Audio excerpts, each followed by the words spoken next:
Hi everyone, welcome to my channel. ఈరోజు సెషన్లో మనం కాకతీయ యూనివర్సిటీ అలాగే శాతవాహన యూనివర్సిటీస్ అలాగే ఇంకా చాలా యూనివర్సిటీస్కి కూడా ఇది ఉంది అంట. ద బ్యాంగిల్ సెల్లర్స్ అనే పోయం. సో ఈ పోయం గురించి మనం ఇప్పుడు ఒకసారి డిస్కస్ చేద్దాం. సో ఫస్ట్గా బ్యాంగిల్ సెల్లర్స్ అంటే అందరికీ తెలుసు కదా. సో గాజులు అమ్మేవాళ్ళు. సో ఆ బ్యాంగిల్ సెల్లర్స్ గురించి సరోజినీ నాయుడు ఇచ్చినటువంటి ఈ పోయం గురించి మనం ఒకసారి చూద్దాం. దానికంటే ముందు పోయిట్ గురించి చూడాలి కదా. So this is about the poet Sarojini Naidu. Sarojini Naidu was known as the nightingale of India. Okay, అందరికీ తెలుసు సరోజినీ నాయుడు అంటే నైటింగేల్ ఆఫ్ ఇండియా అనే విషయం. చాలా వరకు మనం చాలా పోయమ్స్ లో లెసన్స్ లో చిన్నప్పటి నుంచి వింటూనే ఉన్నాము. She was Born on 13th February 1879 and died on 2nd March 1949. So ఇది వచ్చేసి ఆమె బర్త్ అండ్ డెత్ గురించి. She was a freedom fighter as well as a poet. ఆమె ఫ్రీడమ్ ఫైటర్ అలాగే పోయట్ కూడా. She was the president of the Indian national Congress. So మన Indian national Congress కి ఆవిడ ఒకప్పుడు ప్రెసిడెంట్ అన్నమాట. And the first women governor in India. ఇండియాకి first women governor ఎవరు అంటే Sarojini Naidu. Her birthday is celebrated as national women's day in India. ఇండియాలో national women's డేని ఆమె బర్త్డే రోజే సెలబ్రేట్ చేస్తారంట. అంటే ఆమె బర్త్డేని సెలబ్రేట్ చేస్తారు. ఇంకా తను రాసినటువంటి ఫేమస్ వర్క్స్ ఏంటి అంటే the golden threshold, the bird of time, the broken wing, bangle sellers, palanquin bearers and Indian weavers. ఇవి వచ్చేసి ఆమె రాసినటువంటి పోయమ్స్ లో చాలా ఫేమస్ అయినవి. ఇది వచ్చేసి సరోజినీ నాయుడు గురించి. నెక్స్ట్ ఇంకా మనం థీమ్ లోకి వెళ్ళిపోతే the poem highlights the importance of Indian traditions and customs. So మన భారతీయ సాంప్రదాయాలు ఆచారాలు ఎలా ఉంటాయి వాటి గురించి ఇక్కడ ఈ పోయం కవర్ చేస్తుంది అనమాట. The role of women in society and the beauty and the dignity of womanhood are clearly shown here. So ఒక ఉమెన్ రోల్ ఎలా ఉంటుంది సొసైటీలో, అలాగే తన యొక్క బ్యూటీ అండ్ డిగ్నిటీ, ఎవరిది ఉమెన్ యొక్క బ్యూటీ అండ్ డిగ్నిటీ గురించి, ఉమెన్ హుడ్ అంటే బాల్యం నుంచి మొదలు పెడితే ముసలితనం వరకు తన లైఫ్ ఎలా ఉంటుంది అదంతా చెప్తారు ఇక్కడ.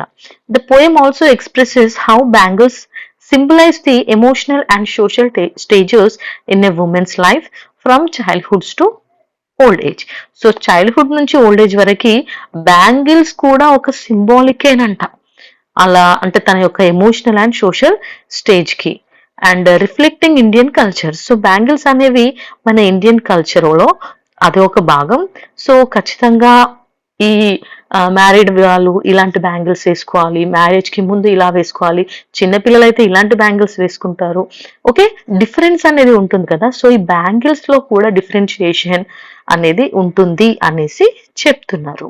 సో ఇంకా మనం సమ్మరీస్ లోకి వెళ్ళిపోతే the bangle సెల్లోస్ is a beautiful and musical poem that reflects the richness of Indian culture and the important role of women in society.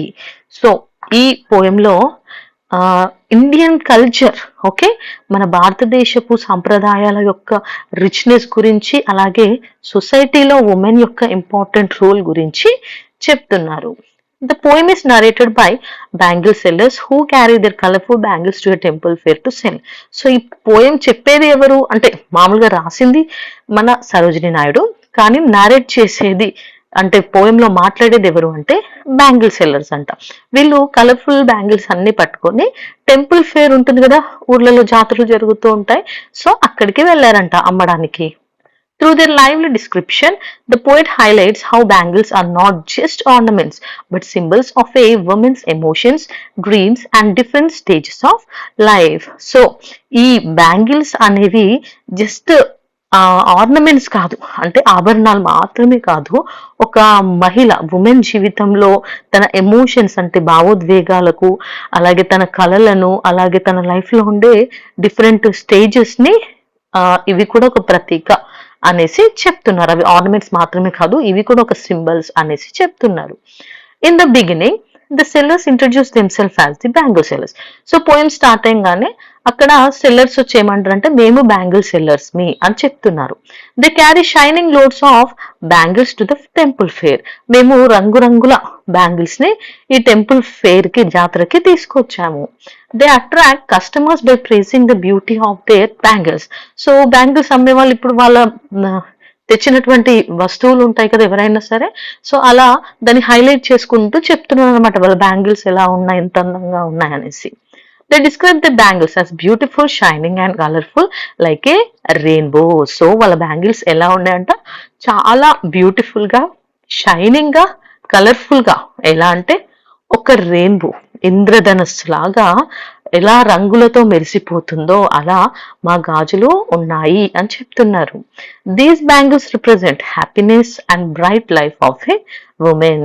So ఈ బ్యాంగిల్స్ అనేవి ఒక ఉమెన్ యొక్క ఆనందం, అలాగే తన యొక్క బ్రైట్ లైఫ్ కి సంబంధించిన వాటికి ప్రతీకలాగా రిప్రజెంట్ చేస్తాయి.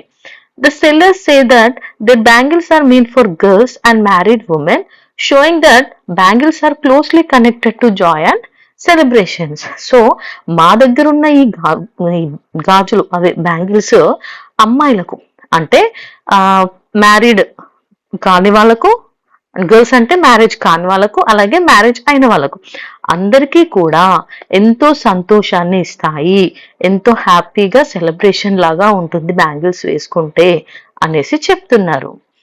In the second stanza the poet describe bangles mean for young unmarried girls.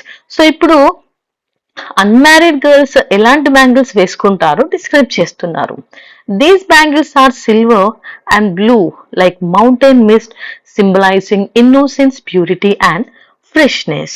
So ఈ యువత అన్నమాట, అన్మ్యారీడ్ గర్ల్స్ అంటే యువత అన్నమాట. అవి ఏ కలర్ లో ఉన్నాయి, సిల్వర్ అండ్ బ్లూ అంట, అంటే వెండి అలాగే నీలం రంగుల్లో ఉన్నాయి. ఇవి దేనికి సింబల్ అంటే వాళ్ళ యొక్క ఇన్నోసెన్స్ అంటే అమాయకత్వానికి, ప్యూరిటీ పవిత్రతకి, ఫ్రెష్నెస్, సో వాళ్ళ యొక్క ఫ్రెష్ ఆలోచనలకి అవి సింబల్స్ అంట. Some bangles are compared to flower birds and flowing streams, suggesting youth, beauty and calmness. So కొన్నింటి నేను పూల కొమ్మలు, ప్రవహించే నీరు వాటితో పోలుస్తున్నారన్నమాట. ఎందుకంటే అవి ఎలా ఉంటాయి, యూత్ లాగే చాలా కామ్ గా, అందంగా ఉంటాయి. The poet then moves to bangles made for brides. So పెళ్లి కాని వాళ్ళ బ్యాంగిల్స్ గురించి చెప్పేశాక నెక్స్ట్ బ్రైడ్స్, పెళ్లి కూతురు సంబంధించిన బ్యాంగిల్స్ గురించి చెప్తున్నారు. These are bright yellow and red like sunlight fields and the secret fire of marriage. So పెళ్లి కూతురు బ్యాంగిల్స్ ఎలా ఉంటాయి, bright yellow and red colour లో ఉంటాయి. ఎలా ఉంటాయి, రెడ్ కలర్ అంటే ఎక్కువ డార్క్ కలర్స్ యూస్ చేస్తారు, పసుపు బ్యాంగిల్స్ కానీ రెడ్ బ్యాంగిల్స్ కానీ ఇవి రెండింటినే ఎక్కువగా యూస్ చేస్తూ ఉంటారన్నమాట. సో ఇవి వాళ్ళ యొక్క ఇప్పుడు పెళ్లి వేద మంత్రాలు చదవడం అనేసి, అగ్ని అవన్నీ అంటూ ఉంటారు కదా, సో అలాంటి వాటికి ప్రతీకగా ఆ మంత్రాల చుట్టూ తిరిగినట్టుగా ఇవి కూడా, ఆ బ్యాంగిల్స్ కూడా అంత అందంగా ఉంటాయి ఆ అగ్నిలాగా అనేసి చెప్తున్నారు. These colors represents love, passion, hope and the excitement of the new beginning in life. So తన న్యూ బిగినింగ్, కొత్తగా లైఫ్ స్టార్ట్ అవబోతుంది కదా మ్యారేజ్ తర్వాత, సో దానికి సంబంధించినటువంటి హోప్, తన కొత్త ఆనందాలని, ప్రేమ, కొత్త జీవితాన్ని ఎలా ప్రారంభించబోతుంది అనడానికి ప్రతీక. The bride is full of dreams and desires and the bangles reflect her happiness and emotional richness. So ఆ బ్రైడ్ ఎన్నో డ్రీమ్స్ తో ఉంటది మ్యారేజ్ అనగానే, సో తనకు ఎన్నో కోరికలు కూడా ఉంటాయి. సో ఈ బ్యాంగిల్స్ తనకు ఎంతో హ్యాపీనెస్ ని, ఎమోషనల్ రిచ్నెస్ ని చూపిస్తాయంట. In the final stage, the poet talks about bangles for married and older women. So ఇంకా next married and older women bangles గురించి చెప్తున్నారు. These bangles are purple and gold. ఇవే colour లో ఉంటాయంట, purple colour లో, gold colour లో, symbolising maturity, dignity and experience. So ఇవి వాళ్ళు ఎలాగో మ్యారీడ్ అయిన వాళ్ళు, ఓల్డ్ ఉమెన్ కదా, సో వాళ్ళకంటూ మెచ్యూరిటీ ఉంటుంది, వాళ్ళకంటూ అనుభవం ఉంటుంది, అలాగే వాళ్ళ గౌరవం, డిగ్నిటీ, అలాగే వాళ్ళ యొక్క ఎక్స్పీరియన్స్, బాధ్యతల్ని, ఇవన్నింటినీ సూచిస్తుంది అన్నమాట, వాళ్ళ అనుభవాలన్నింటినీ. They are main for women who have lived through many stages of life and have fulfil then responsibilities. వాళ్ళ జీవితంలో ఎన్నో స్టేజెస్ ని దాటుకుంటూ అన్ని బాధ్యతల్ని పూర్తి చేసుకున్నటువంటి ఉమెన్ కి గుర్తంట ఈ bangles. Such women have cared for their families, raised their children, and managed their households with pride. So ఈ ఉమెన్ వాళ్ళ ఫ్యామిలీని ఎంతో కేర్గా చూసుకొని పిల్లలను పెంచి ఇంటి పనులన్నీ ఎంతో గర్వంగా నిర్వర్తించింది. They are also shown as devoted wives who worship alongside their husbands. So అటు కుటుంబాన్ని ఇటు భర్తని కూడా పూజిస్తూ ఎంతో బాధ్యతగా తన జీవితంలో అన్ని స్టేజెస్ ని దాటింది. These bangles represent not only their beauty but also their strength, wisdom and dedication. So అటువంటి ఆ ఉమెన్ యొక్క స్ట్రెంగ్త్, విజ్డమ్ అంటే వాళ్ళ జ్ఞానం, వాళ్ళ డెడికేషన్ అండ్ స్ట్రెంగ్త్ కి రిప్రజెంట్ చేసేవే ఈ బ్యాంగిల్స్ అంట.